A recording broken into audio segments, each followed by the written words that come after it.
Oi, gente! Hoje eu vou gravar o desfecho daquela história que eu tava contando pra vocês sobre o Loki, o Newton, o Samuel Pepys e tal.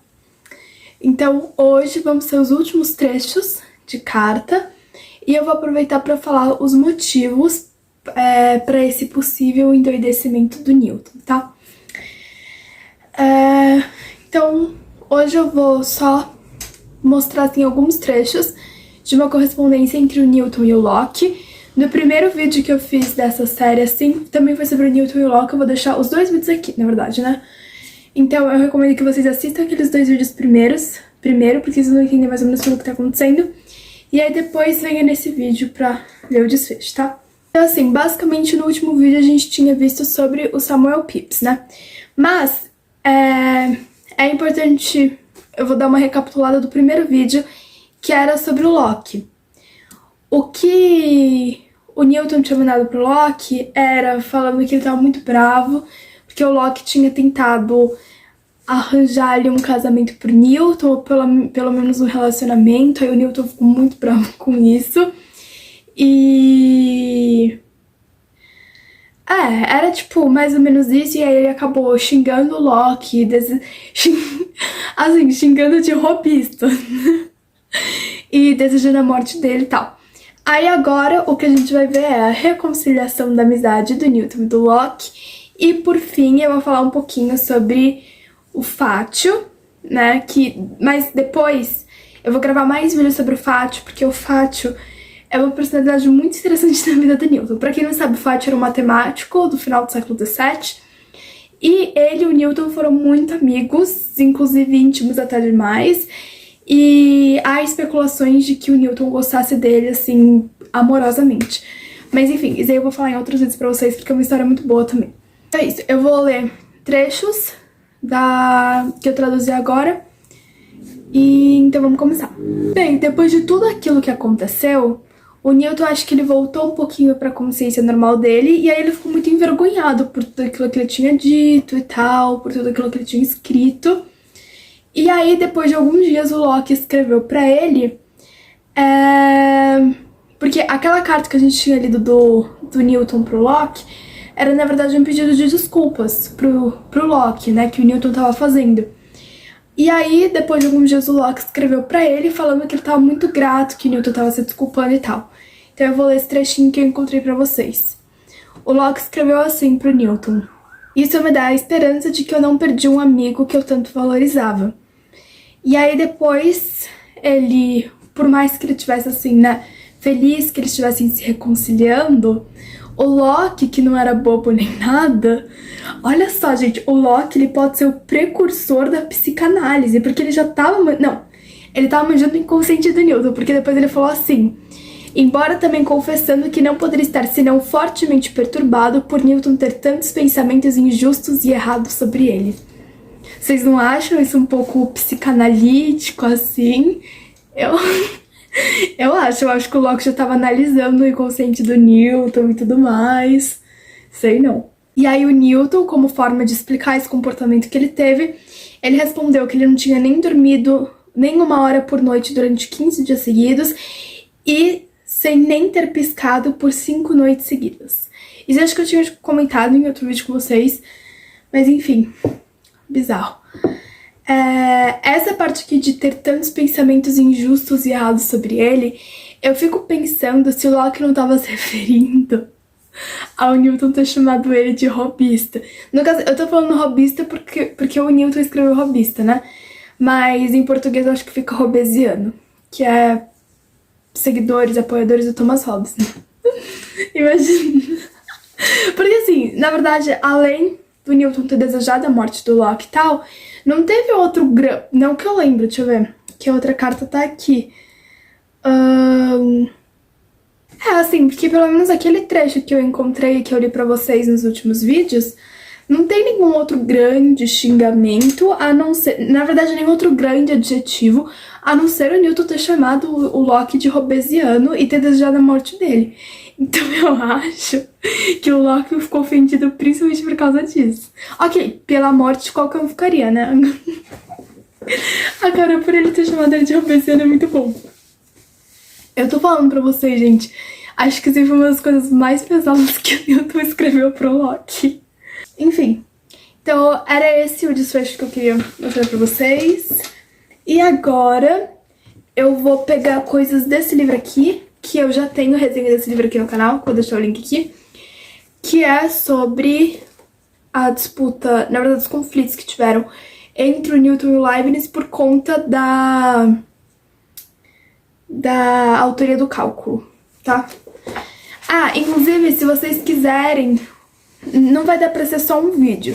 Teria que ser uma série de vídeos sobre o conflito dos dois a respeito da invenção do cálculo. Deixa aqui nos comentários que eu posso fazer.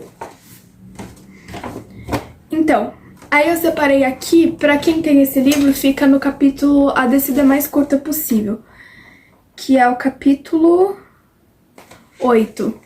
Nessa edição aqui que eu tenho, começa na página 174. Tá? Então, assim, aqui a gente tá, nessas cartas que eu trouxe pra vocês, como eu já tinha explicado, é um período da vida do Newton que ele teve um colapso nervoso. E tem algumas teorias pra explicar isso. Eu comentei disso nos outros dois vídeos, mas eu não cheguei a falar as teorias, que é isso que eu vou falar aqui agora. Então, assim, se eu não me engano, são 4 teorias, ou 5, enfim.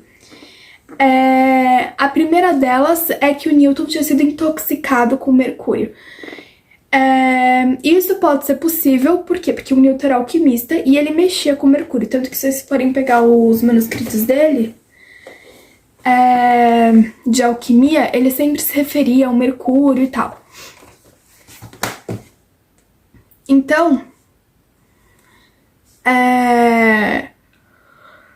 aqui no livro fala, Newton podia estar sofrendo de envenenamento crônico por mercúrio. E aí ele fala que os sintomas que o Newton estava tendo são sintomas característicos dessa intoxicação. Então, alguns são insônia, problemas digestivos, perda de memória, ilusões paranoicas. Eu acho que eu não cheguei a comentar com vocês, mas o Newton, ele também não se alimentava muito bem durante esse período. Na verdade, assim, até onde eu sei, quando o Newton ele se dedicava muito a alguma coisa, então, por exemplo, quando ele passava muitos dias estudando, muitos dias trabalhando, ele acabava negligenciando a comida. Então, ele preferia estudar do que comer, entendeu? Então, problemas, assim, com sono e com comida, eu acho que ele teve mais ou menos a vida inteira. Mas nesse período, provavelmente, intensificou principalmente com a questão da insônia. Perda de memória, eu não sei se ele teve, na verdade, mas deve ter tido, né? Tá falando aqui no livro, e ilusões paranoicas. Aí que fala, também não há dúvida de que estava se expondo a quantidades talvez perigosas de produtos químicos durante suas experiências alquímicas.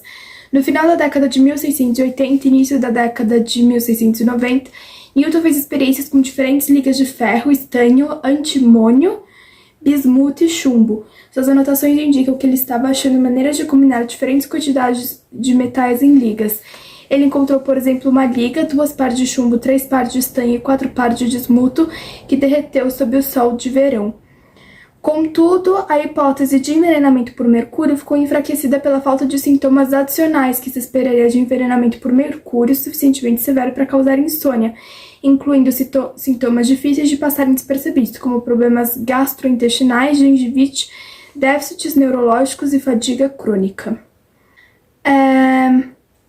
Aí, alguns profissionais assim da psiquiatria dizem que, na verdade, esse estado do Newton na época, inclusive, eu vou conversar com a minha mãe porque minha mãe é psicóloga, então ela deve entender disso. Dizem que esse estado, né, esses psiquiatras dizem que esse estado do Newton não era em decorrência de intoxicação e sim de problemas psicológicos, psicossomáticos no caso, né? E que o Newton era bipolar. Aqui tá falando maníaco-depressivo, que era o termo que eles usavam antes, para transtorno de bipolaridade. Aí, forte apoio a esta teoria pode estar no fato de que Newton parece ter sofrido de insônia muitas vezes em sua vida, o que é compatível com a tendência da depressão maníaca de se manifestar episodicamente durante a vida de uma pessoa. Outras indicações da infância de Newton incluem fatos como estar muitas vezes mal arrumado, geralmente sozinho, tímido, e não parecia participar de qualquer atividade recreativa. Seus anos da faculdade foram marcados pelo isolamento e o transtorno maníaco-depressivo pode ter sido a causa profunda de muitos dos problemas que teve em sua vida, tais como suas batalhas com Hooke e Leibniz. Eu nunca falei da infância do Newton pra vocês, mas depois qualquer outro dia eu gravo um vídeo. E é verdade, tanto que tem aquela história que o Newton, quando ele ia pra escola, né, lá em Grantham, ele nunca brincava com os amiguinhos. E aí, um dia, um colega, assim, da sala dele veio meio que, tipo, perguntar pra ele na saída, né? Só que foi de uma forma um pouco agressiva, assim, por que você não brinca? Vem brincar com a gente e tal. E aí o Newton saiu no soco com ele. E aí ele bateu no menino, assim, o menino bateu nele, ele bateu no menino e tal. Só que o Newton ganhou a briga. Então tem essas coisas também. E ele também sempre foi muito sozinho na infância. E isso pode ser também porque ele foi abandonado pela mãe. E eu sei, assim, pelas coisas que minha mãe já me falou, eu sei que a bipolaridade pode ser causada, assim, por exemplo, por questões de abandonamento e tal. Então faz sentido essa teoria. Embora aqui no livro fala que não tem como ser provada, né? Porque não tinha psicólogo na época, então não tem nenhum laudo médico que comprove. Não, o Newton com certeza era bipolar. São só especulações. Que nem, por exemplo, quanto à sexualidade do Newton, né? A gente não pode falar o Newton com certeza era homossexual, porque não tem como provar isso. Uma outra teoria é que Newton tenha sofrido um trauma profissional. E aí fala assim, segundo a lenda, em 1692, tá? Segundo a lenda, a tragédia foi uma vela deixada acesa em uma janela... gente, calma aí que hoje eu tô lendo que nem... Segundo a lenda, a tragédia foi uma vela deixada acesa e uma janela deixada aberta. Um dia, em fevereiro daquele ano, ele foi à igreja e deixou uma vela acesa em sua mesa. De alguma maneira, ela tombou sem se apagar e incendiou um maço de papéis, inclusive as únicas cópias de algumas das suas valiosas anotações sobre experiências ópticas, observações físicas e outros assuntos que ele vinha aperfeiçoando há décadas. Newton, ao chegar em casa, descobriu que o fruto do trabalho de muitos anos havia se queimado, transformando-se em negros flocos de cinza. E aí tem uma outra versão dessa história que diz que, na verdade, não foi o vento, e sim um suposto cachorro que ele tinha, que se chamava Diamond. E aí esse cachorro, ele teria derrubado a vela em cima dos papéis dele, né? Só que assim, enfim, o problema disso seria que o Newton teria perdido trabalhos de que ele estava fazendo desde que ele tinha entrado em Cambridge, porque a maior parte dos estudos dele em física, na parte de mecânica, ótica e também no cálculo, foram feitos no período que ele ficou de quarentena, na época que ele ainda estava estudando em Cambridge, e que foi o período que foi 1 ano e pouco, quase 2 anos e pouco, agora eu não lembro, que teve um surto de peste negra, e aí o Newton, ele decidiu se isolar, né, e aí ele tinha voltado para Woolsthorpe, e nesse período que ele ficou em Woolsthorpe, que ele fez praticamente tudo que a gente conhece dele, né, na parte de física e matemática. E aí, alguns desses manuscritos que teriam sido queimos, manuscritos de, assim, pelo menos 30 anos atrás, entendeu? 30 anos atrás, assim, no momento que eles foram queimados, em 1690, mais ou menos, esses manuscritos iam ser de 30 para 40 anos atrás, entendeu? Só que, assim, o problema dessa teoria é que ela varia muito, gente, vocês não têm noção. Eu já ouvi falar que foi sem cachorro, que foi com cachorro, gente falando que queimou a casa inteira dele. Então,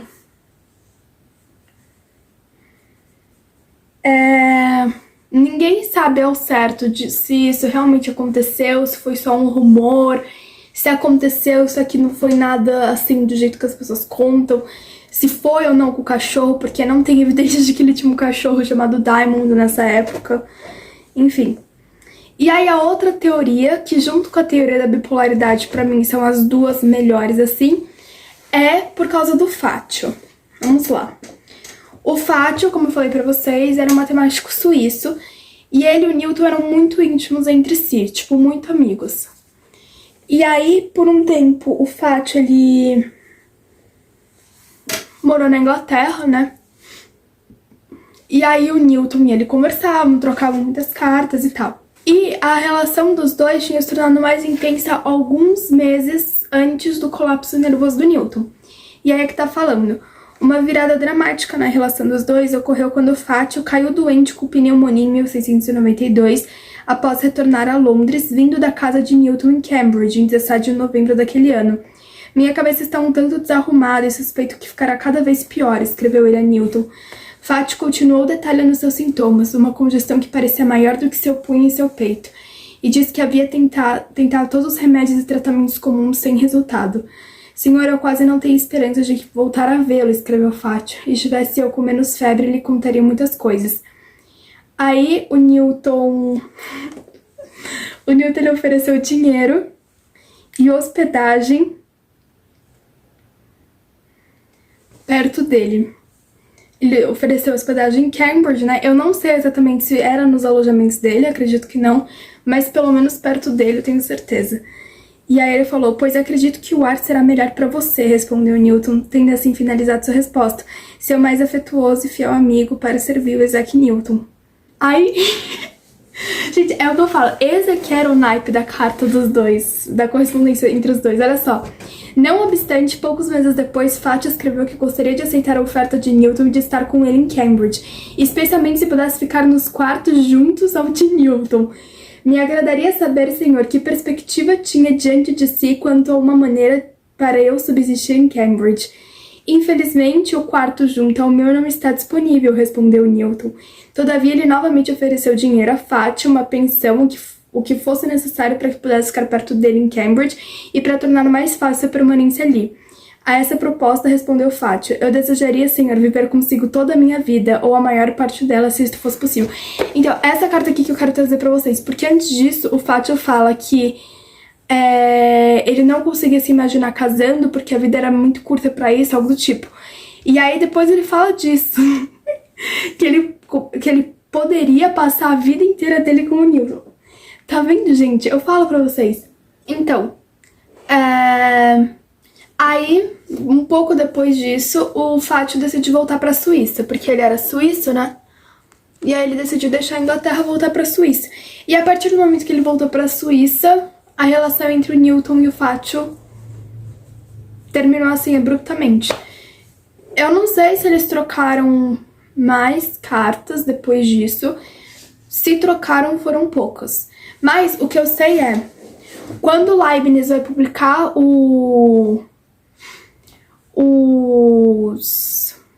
não é estudo, tipo os artigos dele sobre cálculo, que ele vai publicar antes do Newton, o Fátio vai ser um dos primeiros a defender o Newton e dizer que ele já tinha inventado um método similar ao do Leibniz antes. Então, assim, não sei, mas aí já são especulações para outro vídeo, não é para esse. O único furo dessa teoria é que, por mais que o Newton ele tenha entrado em profunda depressão justamente depois da volta do Fátio para a Suíça, e depois que eles pararam de se corresponder e tal, tem certos sintomas que o Newton teve durante esse tempo, como, por exemplo, muita raiva, muitas... Ai, gente, como é que fala? Não era brigas, muitas desavenças. Ele já apresentava esse perfil desde antes. Então, por exemplo, vai ter com o Hooke, mas com o Hooke só vai ser gravado depois que o Hooke morrer e que ele se tornar presidente da Royal Society. Vai ter com o Leibniz. Teve com o John Flamsteed, que era um astrônomo da Inglaterra, que o Newton vai roubar dados e tal. Mas, enfim. Então, pra mim, a melhor de todas, assim, a que eu acho mais coerente em vários aspectos, é a de que ele era bipolar. Mas eu também não descarto a possibilidade de tudo isso ter se agravado com a saída do Fátio, entendeu? Então, é isso. Depois eu vou trazer mais vídeos sobre o Newton e o Fátio aqui pro canal. E aí eu vou trazer a história assim completinha sobre eles. Deixem aí nos comentários qual teoria que vocês acham mais aceitável. Se os comentários estiverem abertos, né, porque às vezes o YouTube fecha os meus comentários ou nada. Inclusive, todos os vídeos que os comentários são desativados, não sou eu que desativo, é o YouTube. Então, é isso. Então deixem nos comentários qual teoria que vocês acreditam mais, qual que vocês acham mais provável. Se vocês querem vídeo sobre esse conflito que teve a respeito do cálculo, e se vocês querem vídeo sobre a relação do Newton com Fátio. Então é isso e até a próxima!